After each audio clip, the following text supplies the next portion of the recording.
Stuff that covers everything from sports to politics to news to entertainment and everything in between.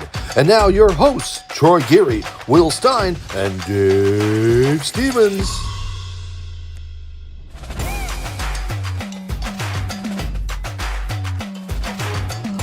Hello, and by that theme song, it means another episode of the Geary, Stein, and Stevens show, and we are excited today. We have a wonderful guest. Let me first bring in my co-host up in Duluth, Minnesota, my buddy Troy. Troy, it is great to see you, my friend. How are things up in Duluth? We're getting another round of snow today, but other than that, I'm just great. And I'm excited. It's opening day in baseball. Wherever you're listening to this, if it's dated, hey, we are so excited that another baseball season is here, and we have a wonderful guest today that is joining us. And yes, for our visual folks, the box is black. We had some technical difficulties, but we have an amazing person that's joining us. This guy was he's a legend in my mind. 220 career wins in his lifetime. Pitched for so many organizations, but again, 220 wins isn't too shabby in this day and age. Pedro Martinez has 219 wins, and he's in the Hall of Fame. Joining us vocally instead of visually is Jerry Rice, who played for so many amazing teams, a World Series champion, and also a two-time All-Star. Jerry, thanks for joining us. Dave, Troy, great to welcome you into, my cell phone. Yeah. So for the viewers that are watching, we'll make do, but for the listeners, this is going to be a real treat. And Jerry, I know it's been a while since you were in a big league uniform, but you've stayed in baseball as a coach and broadcaster, and we're so glad that we have a little time. So is a day like this, even though you're not in the game, the opening day of the baseball season, it's still got to be special for you. Absolutely. Because opening day is special in a sense, like the All Star game, the postseason. And then as you advance in the postseason, each time you reach another level, there's something that is just different uh, from the regular season. The regular season is more of it's not a sprint, it's more of a jog. But when you get into times like the postseason, well, that's really something special where you turn it up.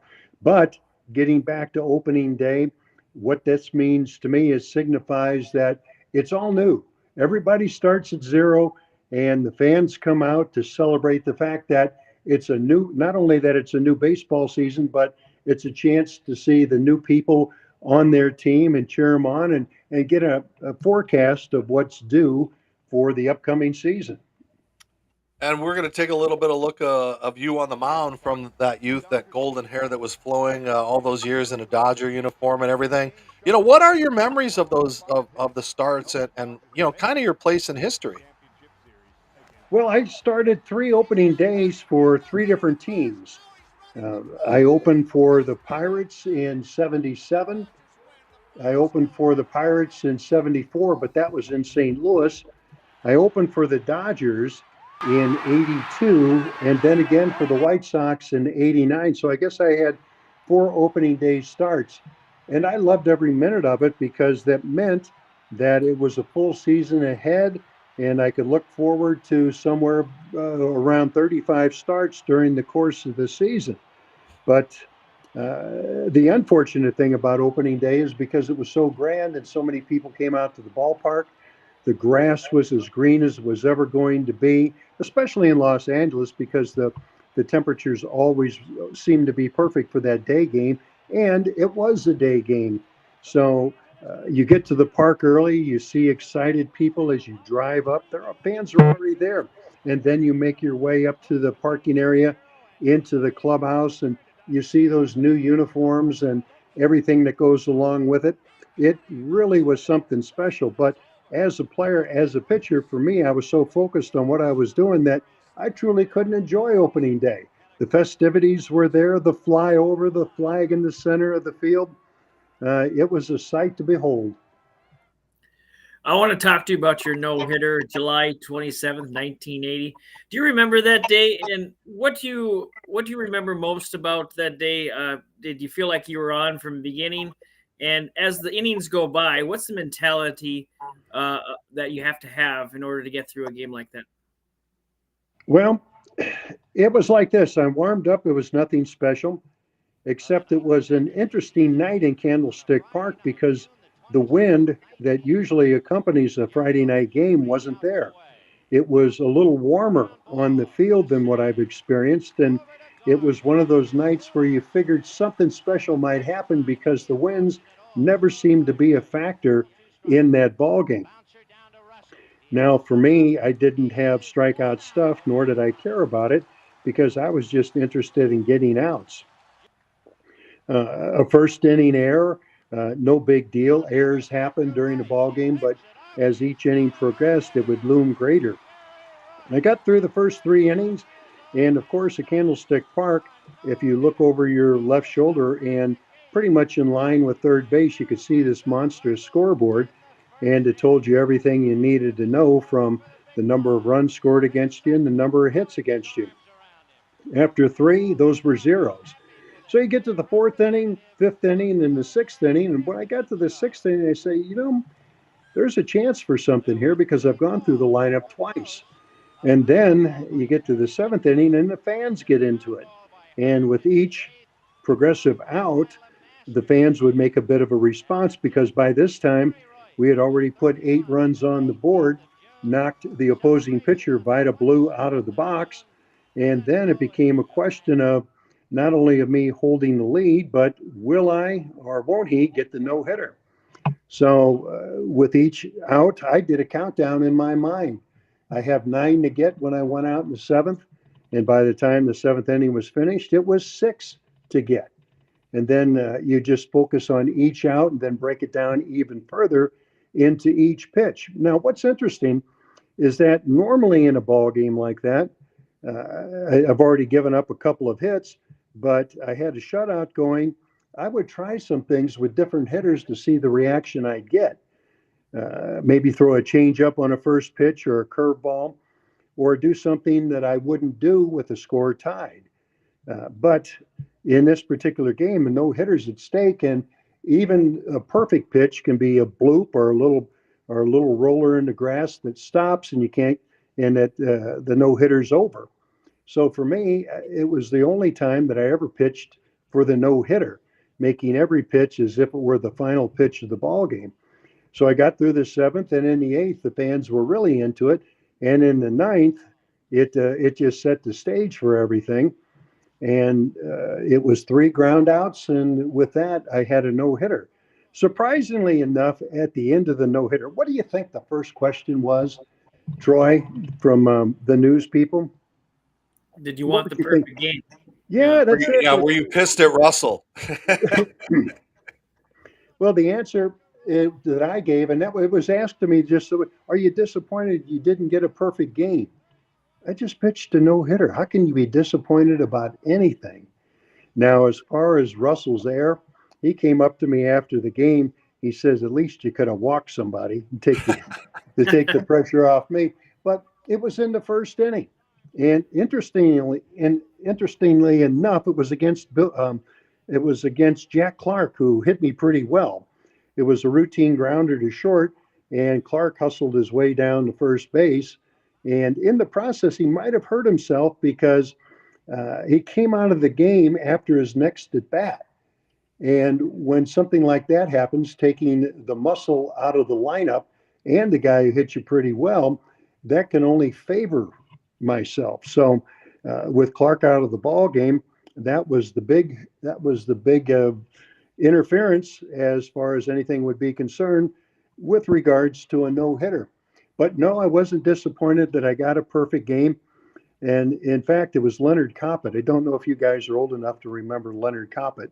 He was a great Bay Area sports reporter working for a number of newspapers and so forth. His column the next day was that my no hitter was better than a perfect game.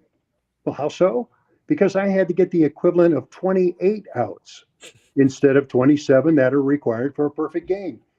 And I thought about it and I said, I'll go with that. So for the last 40, I guess we're going on 43 years now, is that I got 28 outs in a no hitter. And if you want to hear the story, let's sit down and we'll talk about it. you you turn a positive, you spin that negative into a positive, and that I think that was the same for your career. I mean, you were with 8 teams.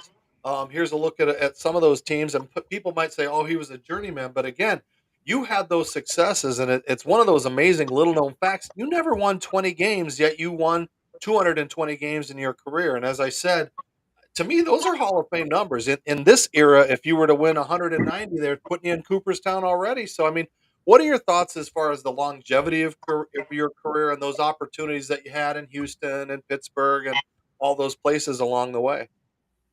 Well, a 22-year career doesn't guarantee that you're Hall of Fame material. A perfect example is the 26-year career of Tommy John, and he's not there. He should be. And I'll get off the soapbox after that. But in looking at my career, just the numbers and how they plug into my contemporaries, 3 times I won 18 games, won 6 teams a couple of times. Those are good numbers, and I'm proud of them. But they're just, in my opinion, not Hall of Fame numbers as I sit here today. Now, that may change in the future. I don't know how the dynamics will change over time. But as far as I'm concerned, it was a good career. It was 22 years with a lot of good times, a lot of bad times. And I was able to survive a whole lot longer than I really thought I would. From the time I was 20 until I was 41 years old, that's a long time to be pitching. And I pitched in my hometown, and I walked off the field the last time in Pittsburgh, to a standing ovation.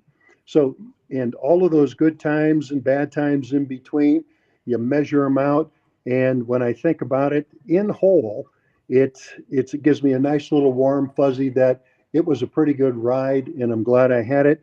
And at 73 years old, the whole part about even thinking about being in the Hall of Fame, now it doesn't really matter to me because it's not going to change in my mind what it was like to go through 22 different seasons of Major League Baseball. Well, we are talking with I think a legendary Jerry Rice. So many amazing teams. We'll get back to talking baseball in a minute. It's ironic you talked about Tommy John because he was on our show last week and we addressed that. And it's one of those things where he said Jim Cott is now trying to help him get into the Hall of Fame. And if he doesn't get in our lifetime, I mean, there is really something wrong with the process in baseball. So thank you for even bringing that up because just he's just was a wonderful guy with a great career and changed the way that we look at the medical world now with Tommy John surgery. And so, thank you for bringing that up, Jerry. Well Yeah, said. for if for no other reason, the surgery. But if you take a look at his career, he pitched in World Series, All-Star games, 26-year career. But the big thing though is that he came back from that surgery, a surgery that he was the first to get. And by doing so, he allowed a number of other pitchers to continue a career and go on to bigger and better things, not only in professional ball, but sometimes in college, even in high school. There have been kids who've had the surgery and they're still out there playing. I think you have to think a bit out of the box as far as numbers and values and say, what did he contribute to the game overall?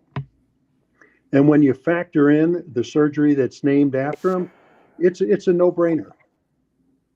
Absolutely. And it's also a no-brainer if you're watching our show visually. We're sorry Jerry's camera couldn't be in, but if you're looking at me, that means you're checking out this amazing shirt that I'm wearing. Of course, it feels good and feels good and sharply and freshthreads.com. Type in the GSS show code, which is our code for our show. You get 20% off. They've got Henleys, they've got polos, they've got all kinds of stuff, bomber jackets. Troy and I look really super sharp at the Super Bowl. So go to freshcleanthreads.com, type in that show code, and get 20% off. And let's head back to our second half of our show. Troy, you got another couple of questions for Jerry. Yeah, you had a lot of great managers during your career, Danny Murtaugh, Tommy Lasorda, Chuck Tanner, Jim Leland. You got a quick story about each one? And with Tommy, he was portrayed in the media to be this different guy. How was he like behind the scenes? Boy, that's a big question to answer. I don't even know if you have enough time in the program to go through a bio of each manager I played for. The first was Red Schoendienst.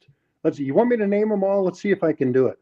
Red Schoendienst, Harry Walker, Leo DeRocher, Danny Murtaugh, Chuck Tanner, Tom Lasorda, Pete Rose. How about that one? I bet you didn't know that. No. Gene Mock and Jim Fragosi, Jeff Torborg.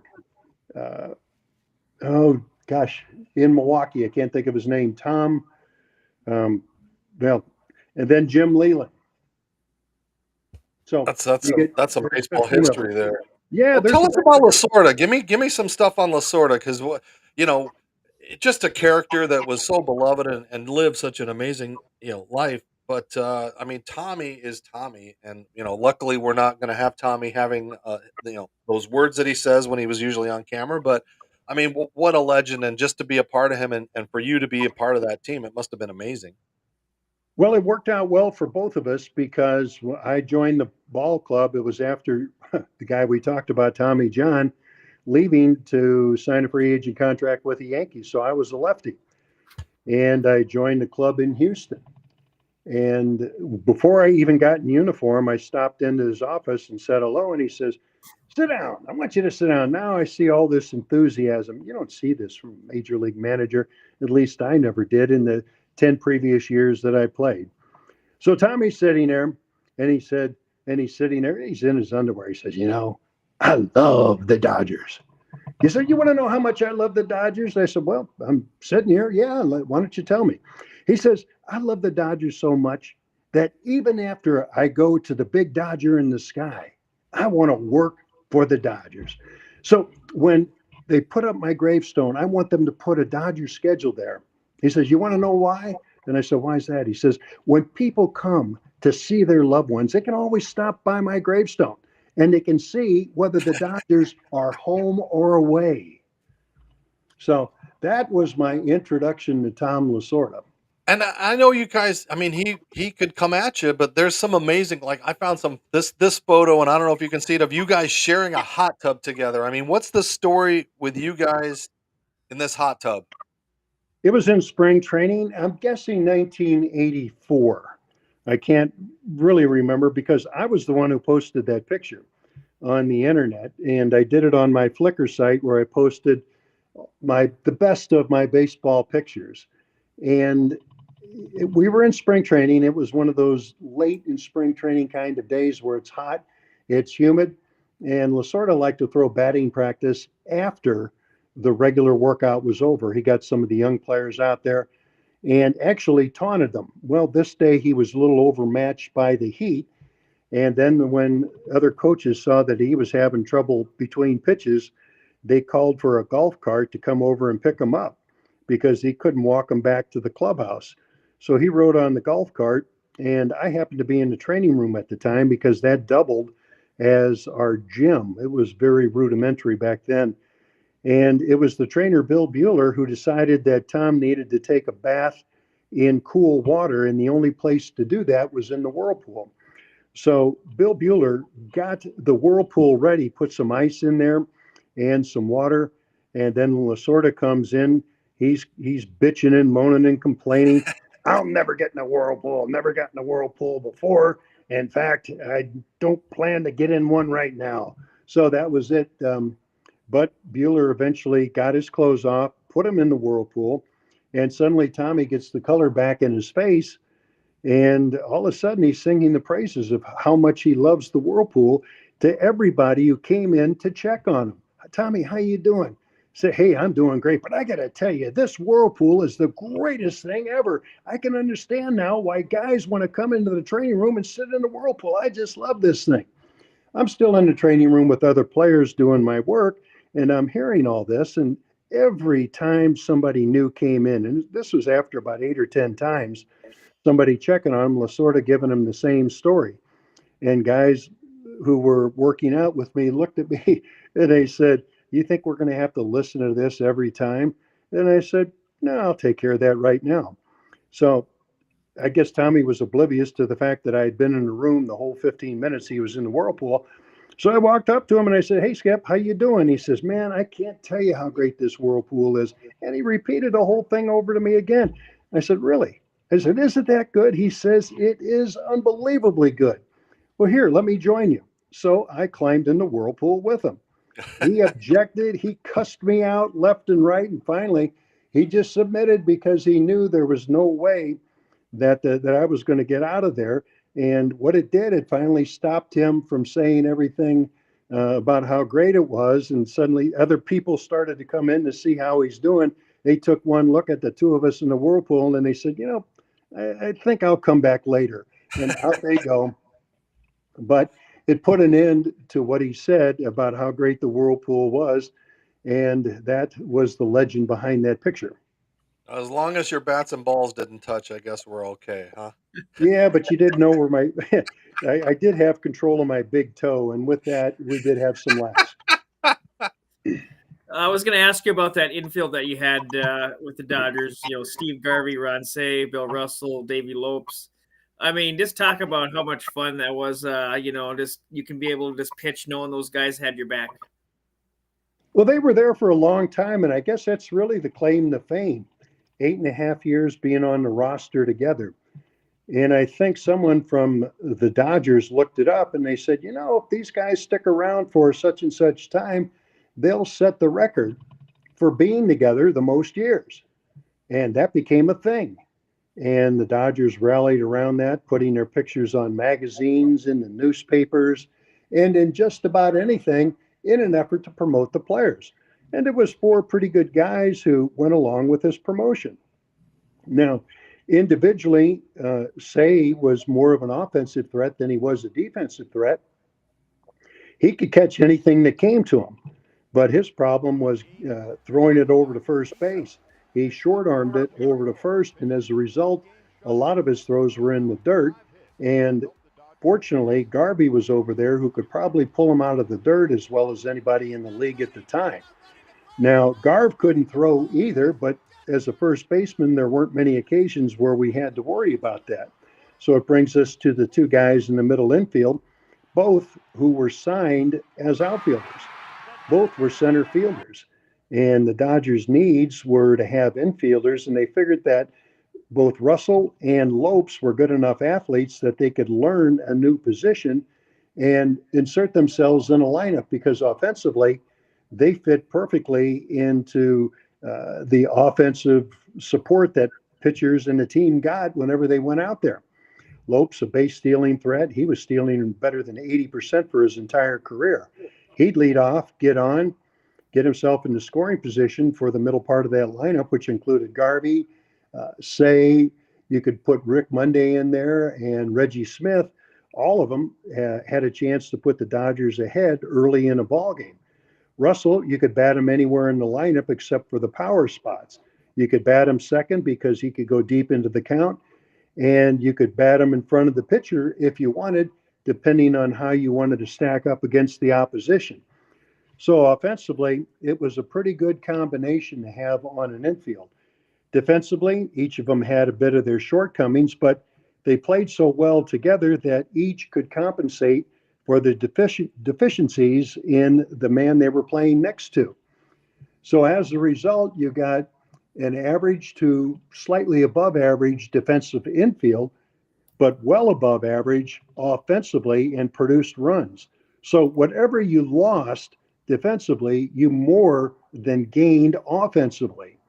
So that's where the power structure was. That's where the offensive setup was for the daily lineup. So when you put it all together, it was that group who played in the infield that got the Dodgers to the World Series in 74, 77, 78, and again in 1981. So I guess when you weigh it all out, it was instrumental in getting to the big dance four different times in the span of just 8 years. Jerry, before Troy's gonna has a question about the rule changes, but I just wanted to ask you, as we've watched baseball change, immensely in the last few years, you were expected to pitch 7 or 8 innings in those days, and I know it took its wear and tear on a lot of those pitchers, but what would Jerry Rice tell the Jerry Rice, a 21, 22-year-old today, how that approach to the game would be different mentally? Well, I guess pretty much like the pitchers have already determined themselves. When I first joined Pittsburgh, Danny Murtaugh called me in the office and he said, "You give me 6 innings and leave with a lead, you're going to win a lot of ball games for me." And I said, "Danny, 6 innings is just getting started. I want to complete every game that I start." He smiled and he says, "I appreciate that attitude, but I've got a bullpen and I've got it set up to where I can take care of those final 3 innings." It was the first time I ever heard a manager think in terms of 3 inning increments as far as his pitching was concerned. So that introduced me to it. And there were times when I did pitch more than 6 innings, many times. But it was the approach and the attitude growing up that 9 innings was a complete game and let's go out there and do it. Now, by the time I got to the big leagues, there were guys who were already throwing better than 20 complete games in a season. And on occasion, though I can't remember who, I could guess, there were some guys who would throw 30. Ferguson Jenkins is one that comes to mind. And once the designated hitter became the norm in the American League, there were probably a handful of others every year that teams. So as time went on and bullpens were considered more important, well, managers liked their setups better once the 6 innings were completed. From the seventh on, they mixed and matched until they bridged to a closer. And that's when the closer took over and shut things down. But it was not an easy transition, and it took some years for a while. I remember Rich Gossage sometimes going 2 and 3 innings to collect the save. So he wasn't just a ninth inning guy. But by the time we got to the late 80s and 90s, it became customary, especially around Bruce Sutter and Lee Smith with the Cubs, that they came in just to close the game out in the ninth inning. And that's where that became the custom, and that's where it stands today, at least for most teams. But having the guys in between to eat up those innings, a couple of pitches at a time, maybe no more than 15, so they can repeat the next night. It's become a game of chess for managers against the opposition. You do broadcasting for the Las Vegas Aviators. That's the Oakland A's AAA team. What do you think of the recent changes, pitch clocks, bigger bases? And also, you were a pretty decent hitter back in the day. I mean, what are your thoughts on the universal DH? Well, first of all, I don't work for the Aviators anymore. They went younger, so we'll leave that at that. And as far as the rule changes, you know, the game always has to change. And as a player, I remember an older player coming to me and said, "You have a responsibility here rather than other than just collecting a paycheck and looking good in a uniform." He said, "It's your job for the time that you're here is to make the game better for the next generation that comes on, because that's how we've been able to improve things." And if you look at the improvements that occurred during my 22 years, we saw multi-purpose stadiums, we saw artificial turf, we saw double knit uniforms, the advent of the closer in the game, we saw salaries rise, we saw free agency. I could kind of just go on, but that's right off the top. And of course, there were rule changes back then that tried to take care of some of the problems that the game was experiencing. And that's where we are right now with the rule changes that the commissioner implemented. But he gave it a good look in the minor leagues, listened to the people who saw it, talked to the scouts, talked to the fans, talked to the general managers, and said, as a consensus, let's see what we can do here. And these are the rules that they came up with. Now, this is the first year that they're trying them. How it'll work out, I really don't know. But I understand what it is they're trying to do. They're trying to please a fan base and keep the game as current as they possibly can. Used to be, maybe it still is, that a father would bring his son or a grandfather would bring his grandson to a ball game and they'd enjoy it together. But they saw a different kind of ball game than what they would have seen, well, if they played last year. It was a long, drawn out game, and kids get a little antsy, particularly in this day and age when they're used to more of an instant gratification. So, anything that baseball can do to address what they consider a problem, I consider a positive. Now, whether it'll actually work out as it did in the minor leagues, I guess we'll see. But so far, after spring training and using the clocks, we see that the game has been cut down by right around a half hour to about 2.5 hours a game. And if that's their goal, they've succeeded. But it's taken dead time out of it. There's still 9 innings to play. So what it's done is that it's kept people engaged both on television and in person. And I think that's only going to be a positive over time. Of course, there'll be some tweaking, there always is. And as a result, the game will be better because of it. But again, it's one of those wait and see things. Keep your fingers crossed and hope that the game is better now because of these rule changes than what they've been in the preceding years.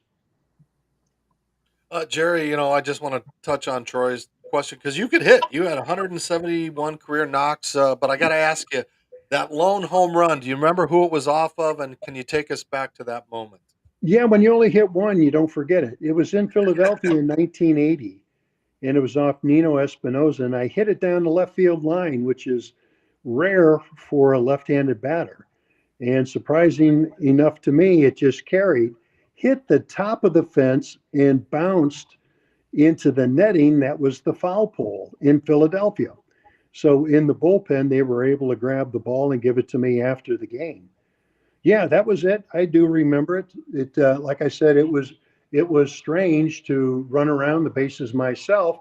I didn't have a home run trot, but I touched them all and went in and sat down. And I said, "Now, isn't that something?" So, You weren't in yeah. a pitcher's pool with those guys, Fernando and any of those guys? What about them? I said you weren't in a home run pool with the pitchers on your team? No, no. That was, to me, that wasn't a concern. Fernando wasn't there at that time. He didn't come until a little later in 1980, so he missed it. Mm. No, we just didn't talk about that. That wasn't a topic of conversation because let's see, Sutton was there. He was a non-hitter, and actually the best hitting pitcher. I played for two of the best hitting pitchers in the game, and one was Ken Brett, the other was Terry Forster. Yeah. Yeah, Yep. Forster has an over 400 average. Who would have guessed that? Well, Unbelievable. Well, before we let you go again, we've been talking about baseball history. You got any good? I mean, we just lost him, but you got any good Vin Scully stories from your time there? Did take stuff away from him as a broadcaster? Have any interactions much with him? I once said that if Vin read the Los Angeles phone book, he could draw a 7 share on the AM radio. Yeah, he was that good. People just loved to listen to him. Now, the history behind Vin, when I broadcast for the Dodgers in the mid 2000s, I would meet at Dodger Stadium the night before the team would take off for a road trip. Vin didn't do road trips, so they shuffled the broadcast group, and I was put on radio with Rick Monday. So I'd have a chance to visit with Vin at dinner before, along with the other broadcasters. And Vin would talk, and I asked him once about the advent of the. Oh no, we have just lost our guest right at that last moment, right as he was about to talk about Vin Scully. I guess we can leave it there. I'm not sure, Troy. Should we let him try to pop in so we can at least say yeah, we'll goodbye see to if him? he'll pop back in real quick. La, la, la, la, la, la. But All right, so that's live interesting TV story. and live podcast and all that kind of stuff. And again, we apologize for Jerry not having his picture, but it's been a great show. And just to pick his brain again, some of the great names he's mentioned as far as Lasorda and all those people. And I think we've got him back in. So yep, Jerry is back. I don't know why we lost you, but you're right in the middle of talking about Vin. So go for it, my friend. Let me start at the beginning. Yeah. Is that at dinner one night with Vin in the Dodgers dining room before I went on a road trip doing the broadcasting for the club, Vin explained to me about how the transistor radio was important to Dodger broadcast and how it advanced his career. When the Dodgers went to the Coliseum, uh, the people couldn't see because they sat so far away from the action. And a crack of the bat, they wouldn't hear until a second or two after it actually occurred. So they were able to pick up the game on the transistor radio. And that allowed Vince to take them all the way through the ball game, Dodger history, and fans got into the habit of every time they came to the ball game to listen to the Dodgers at the same time they were watching them. And so that's how Vin built an audience of kids who grew up to be fathers and grandparents, and they would enjoy his voice at the ball game, and they would go to the game, even though at Dodger Stadium you could see everything because there were always good sight lines, and but they still brought the transistor radio because it became a habit. So, in fact, it was so much of a habit that once when I was pitching for Houston, they didn't draw back in the early 70s like they did in the 80s. They drew 20,000 or so a night. So there was always empty seats, but if there was 20,000 people there, there were 10,000 radios. And you could hear these radios when you stood in the mound. In fact, that might have been the best audio experience you could ever have. I'm pitching in a ball game and getting ready to throw a pitch. However, Vin was in the middle of a story. And I couldn't hear what he was saying, but I could tell from his cadence he was telling the story. And I was ready to pitch, but he hadn't got to the punchline. So, as a courtesy to the best in the business, I stepped off the mound, grabbed the rosin bag, let him finish his story. He got his laughter, and without missing a beat, he said, "And here's Royce ready with the 2-2." Wow, that is just tremendous. Wow, what a great career you've had, and just to be able to just to talk about the people, the who's who, the Reggie Jacksons, the people you've faced, all those kind of things, your World Series moments. I mean, it's been great. I was a kid in Arizona, and I listened because we didn't have a team in those days, and you either listened to the Angels or the Dodgers because that's you could get on an AM radio station that would come out of California, and just to listen to when you pitched and Bert Hooton and all those guys, it was just Manny Mota and all those guys that you got to play with. Just awesome for you to take a little bit of time Yeah, for isn't us. it something that the AM radio and television, particularly cable TV now, unless they all go bankrupt, is that it's able to bring baseball right to your television, no matter where you live. And once they get rid of these blackout rules, you'll be able to choose whatever team you want to watch and follow them from the start of the season to the very end. Now, Yeah, to me, that's the golden age of baseball, when you can follow your team from anywhere in this country. And who knows, if you go on a vacation and you want to know like how your Dodgers are doing, if you're a Dodger fan, you could say, well, let's see, we probably get them about 3 in the morning. Let's take a look and see what they do. And you can watch the game live before you do your vacation. That yeah. to We me, we need to that get to me, rid of that blackout rule. Is so stupid when we're trying to watch. I get that with the Twins games. I'm trying to watch. Troy gets it with the Twins and the Royals. Like if we've paid for the package, then give us everything that we want to see of our teams, right? oh, the commissioner hears you loud and clear, but there's nothing he can do because each of these contracts are drawn up individually. Back in the day, each team could declare a territory. And in some cases, because the proximity geographically were close, teams could share the same local geographic area. For instance, here in Las Vegas, we get blackouts of 6 different teams. Same thing in Des Moines, Iowa. They have 6 different teams from which they're declared as an area, and they get blacked out left and right. So it's really hard to follow your favorite team. But one thing that could come from these bankruptcies, the regional sports network, is that they can redefine the rules. And if they do it, they'll take care of these blackouts and the commissioner said this, he would like to see a day when someone who wants to follow a team can do so if they buy the package. They can see every game of the season, including some of those that are on networks. And if there's ever a good thing to come out of, or if there's ever a silver lining to come out of that dark cloud, this would be it. So I'm not cheering for bankruptcies, but you understand where I'm coming from. I do. And last good news for today, minor league baseball, they've most of the time doubled or even tripled the salaries for these kids. I mean, you were riding a bus probably at $200 or $100 a week back in the day, correct? No, I didn't do it per week. I never thought of it per week. It was when I signed my first contract, it was 500 a month. And I was surprised to learn until Major League Baseball got called out on this a few years ago. They were still paying some guys 500 a month. How can you make a living doing it that way? I just can't imagine. And then when I coached in the early 2000s, I was surprised that they were asking guys to work in the off season, but they didn't pay them. I said, how can you do this? You're asking them to go weight work, you're asking them to run, you prescribe all these different things for them, but you don't pay them. How can you do that? But it's getting addressed now. I guess it's better now than it's ever been. So if anybody tells you that the golden age of baseball was back in the 50s and 60s or the 70s and 80s, no. Golden age of baseball is today. Yeah. Well, Jerry, thank you for joining us so much. And for our listeners and viewers out there, don't forget you can also catch these episodes on your home TV. And we'll have Jerry up in a day or two to watch it. And you can watch it from the confines of your own home and see all of the shows that we've had, past ones. Tommy John last week, Donnie Most from Happy Days was just on. So we are so excited. And again, for you guys that support us and follow us on all of our social media platforms, go to yourhometv.com.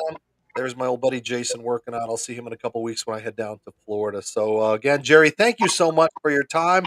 Troy, what another great show, huh?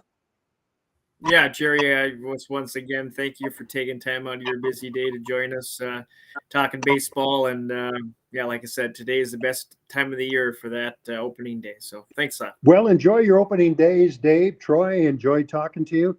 And next time we visit, we'll have video to go with it. Video or in person, so we'll try to make it happen that way. So again, thank you, Jerry, for joining us. This is the Gary Stein and Stevens Show. Continue to follow us on all social media platforms. We sound good, we look good. That's all because you guys are following us. So have an amazing day, weekend, wherever you are. Opening day for a couple of weeks, home openers, whatever. Just enjoy baseball. Go out, throw the ball around, watch it on TV with your kids. Just enjoy what baseball is all about. For Troy, Dave, Jerry, and wherever the heck Will Stein is, I'm Dave Stevens. We'll see you next time. Peace out and have a great weekend.